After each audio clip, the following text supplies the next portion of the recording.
10th class के 8वें अध्याय यानी त्रिकोणमिति का परिचय के उदाहरण करते हुए आज हम हमारी जो एक्सरसाइज है प्रश्नावली 8.1 उस पर पहुंच चुके हैं और इसके पहले प्रश्न से शुरुआत करते हैं। पहला प्रश्न है त्रिभुज ABC के कोण B समकोण है, AB की वैल्यू 24 है और BC की वैल्यू 7 सेंटीमीटर है, तो साइन A cos A और साइन C cos C की वैल्यू निकालनी है। तो सबसे पहले हम एक ट्रायंगल बना लेते हैं।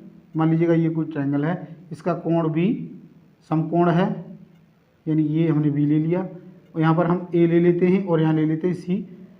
इसकी वैल्यू AB की उन्होंने 24 दे रखी है और BC की वैल्यू 7 दे रखी है। इसकी वैल्यू हमने पहले निकालनी होगी, तभी हम इनकी वैल्यूज को निकाल सकते हैं। तो हमारा हल है बहुत ही आसान है। समकोण त्रिभुज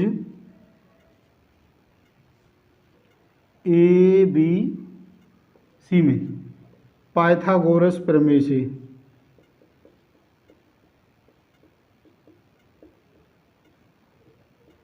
क्या आ जाएगा, कर्ण का वर्ग AC² बराबर लंब का वर्ग प्लस आधार का वर्ग, तो इनकी वैल्यू रख देंगे। AB का मान 24 है तो ये 24 का वर्ग प्लस BC का मान 7 है तो 7 का वर्ग।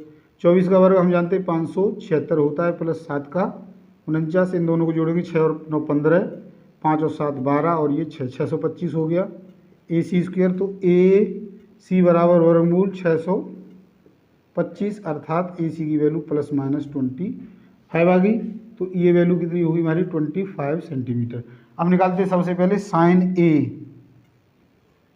साइन A अब हम देखते हैं लाल बट्टे कक्का, हम पहले ही बता चुके हैं, ये ट्रिक है याद रखने की।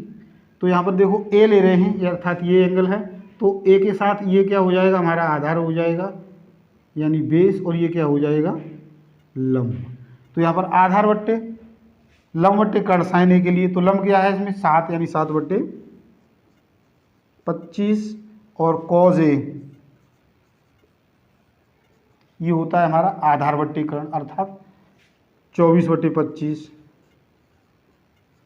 अब सेकंड पार्ट, ये हमारा फर्स्ट हो गया। सेकंड पार्ट में हमें वैल्यू निकालनी है साइन C की, तो वही है लेकिन यहाँ पर क्या है, अब C के लिए ये हो जाएगा आधार और ये हो जाएगा लंब C एंगल के लिए।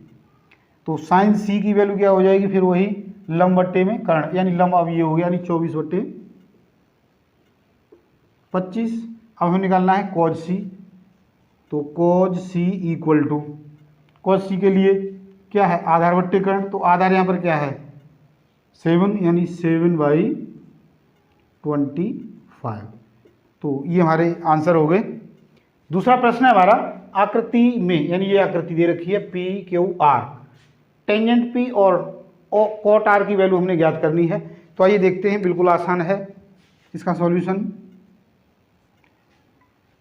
समकोण त्रिभुज PQR में पाइथागोरस प्रमेय से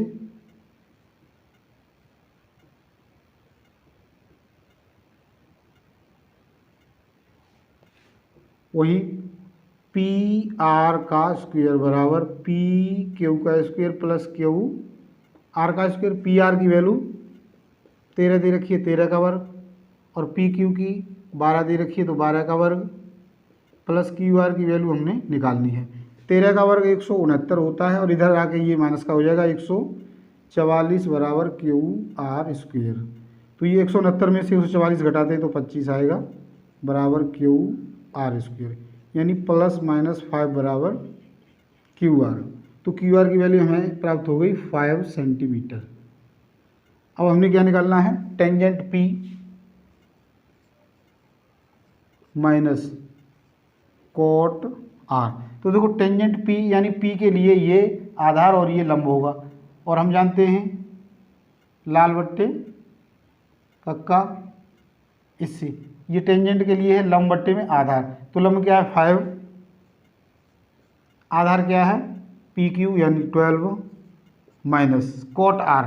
कॉट R क्या होता है आधार बट्टे लंब, तो कॉट R के लिए आधार क्या है QR यानी 5 और लंब क्या है PR यानी 12। तो ये दोनों एक जैसी हैं अर्थात इसकी वैल्यू क्या आ जाएगी 0। तो ये हमारा आंसर हो गया। तीसरा क्वेश्चन है साइन A बराबर 3/4, तो कॉस A और टेंजेंट A की वैल्यू हमने निकालनी है। तो एक डायग्राम बना लेते हैं फिर से।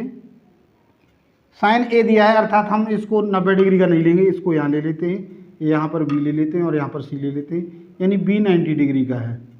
यहाँ पर देखो साइन ए बराबर 3/4, तो वही हम जानते हैं लाल बट्टे कक्का लंब बट्टे कर्ण, किसके लिए? साइन के लिए होता है, अर्थात 3 लंब है और 4 कर्ण है, तो ए के लिए लंब ये हो गया BC यानी 3 और कर्ण हो गया AC यानी 4। ए बी की वैल्यू निकालनी है, तो हल देखते हैं। समकोण त्रिभुज ABC में AC का वर्ग बराबर BC का वर्ग प्लस AB का वर्ग, तो AC कितना है? 4 का वर्ग, BC कितना है? 3 इसका स्क्वायर प्लस AB, इसकी वैल्यू हमने निकालनी। 4 का वर्ग होता है 16, ये इधर आके माइनस का हो जाएगा 9, 3 3 9 बराबर AB स्क्वायर, 16 में से 9 गए तो 7 बराबर AB स्क्वायर, अर्थात वर्गमूल 7 बराबर AB। तो AB की वैल्यू कितनी आ गई? रूट के 7। अब हमें क्या करना है? साइन की वैल्यू निकालनी है, साइन A। तो साइन A बराबर क्या है? लंब बट्टे, सॉरी साइन A तो दिया ही है हमने, कॉज A की वैल्यू निकालनी है, कॉज A। कॉज A बराबर क्या होगा? आधार बट्टे कर्ण, आधार क्या है? A के लिए AB यानी AB अपॉन AC, AB का मान वर्गमूल 7/4, ये आ गया। अब टेंजेंट A, टेंजेंट A बराबर क्या होता है? लंब बट्टे आधार, तो लंब क्या है? BC और आधार AB, अर्थात 3 में वर्गमूल 7, तो ये इसकी वैल्यू होगी। चौथा प्रश्न है हमारा 15 cot A बराबर 8, तो साइन A और सीकेंट A की वैल्यू निकालनी है। तो देखिए इसके लिए भी हम एक डायग्राम बना लेते हैं, यहाँ पर A ले लेंगे, B और C। अब देखो क्या दिया है, 15 cot A = 8, अर्थात cot A = 8/15। अब जानते हैं cot A क्या होता है? लाल बट्टे का बार बार दिखा रहा हूँ ताकि आपको याद ही हो जाए। तो लंब बट्टे आधार क्या है? टेंजेंट का, और कॉट क्या हमने बताया था? टेंजेंट का उल्टा होता है, अर्थात आधार बट्टे लंब। तो आधार क्या है? यहाँ पर A ले रहे हैं, तो आधार यहाँ पर क्या हो जाएगा? 8 और लंब कितना हो जाएगा? BC यानी 15। अब हमने AC की वैल्यू निकालनी है, वही पाइथागोरस प्रमेय से। समकोण त्रिभुज ABC में पाइथागोरस प्रमेय से क्या आ जाएगा? AC का स्क्वायर बराबर AB का स्क्वायर प्लस AB का स्क्वायर, तो AB कितना है? 8 का वर्ग और BC कितना है? 15 का वर्ग, तो ये हो गया 64, 15 15 225, इनको जोड़ते हैं, 5 4 9, 6 और 2 8 और ये 289 AC स्क्वायर। तो AC की वैल्यू कितनी आ जाएगी? वर्गमूल 289, और 289 17 का वर्ग होता है, यानी 17 इसका वर्गमूल हो गया, तो AC की वैल्यू 17 आ गई, यानी ये कितना हो गया? 17 यानी 17 इकाई में है ये, जो भी हो। अब हमने क्या निकालना है? Sine A। तो साइन A बराबर होता है लंब बट्टे कर्ण, यानी BC बटे में AC, अर्थात BC की वैल्यू 15 है और ये 17। अब हमने निकालना है secant A। Secant A cause का उल्टा होता है, यानी कर्ण बट्टे आधार होगा, तो कर्ण क्या है? 17, कर्ण यानी AC बटे में आधार AB, तो ये AC की वैल्यू 17 और AB की वैल्यू 8। तो इस प्रकार आज हमने 4 क्वेश्चनों को कंप्लीट कर लिया। कल यानी अगले वीडियो में हम आपसे कुछ और प्रश्न लेके हाजिर होते हैं। तो आज के लिए इतना ही। यदि आपने हमारे चैनल को सब्सक्राइब नहीं किया तो सब्सक्राइब जरूर कर लें, क्योंकि यहाँ पर आपको इसी प्रकार से 10वीं कक्षा की पूरी NCERT की पुस्तक का सॉल्यूशन बिल्कुल मुफ्त में मिलने वाला है। तो आज के लिए इतना ही, धन्यवाद।